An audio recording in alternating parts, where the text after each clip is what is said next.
ไปคำแล้วกลับบ้าน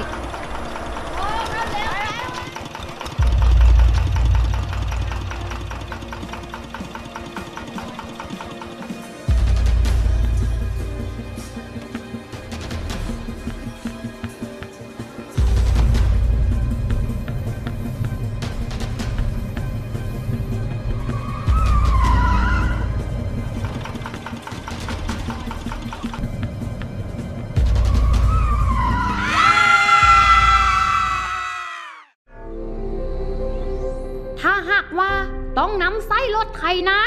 ย่างตามในเวลากลางคืนควรเปิดไฟตารถให้สว่างและบังคับเล้าแสงไฟตาหน้าสุดบ่ให้สูงเกินไปเพราะจะสร้างอันตรายแก่รถคันอื่นที่ขับขี่สวนทางทาน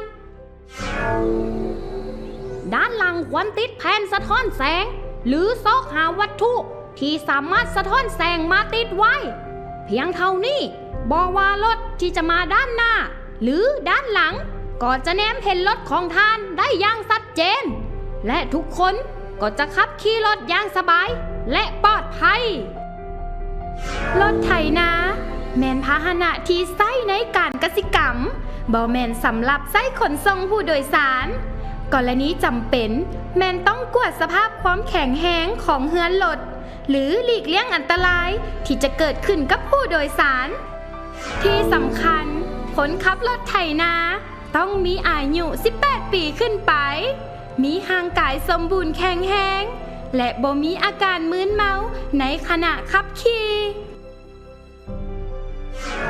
รถไถนายางตามควรขับขี่แนบเข้าเบื้องขวามือ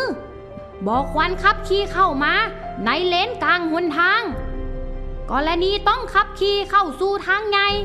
ควรใช้ความไวบ่เกิน40 กิโลเมตรต่อชั่วโมงรถประเภทอื่นๆก็คือกันเมื่อเข้าอยู่เขตซุ้มซน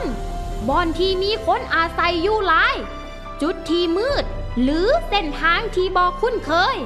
ควรจำกัดความไวบ่ให้เกิน40 กิโลเมตรต่อชั่วโมงเพียงแต่ท่านปฏิบัติตามคำแนะนำเหล่านี้บ่ว่าท่านจะใช้รถไถนาหรือรถประเภทใดก็ตามท่านจะปลอดภัยห่างไกลจากอุบัติเหตุ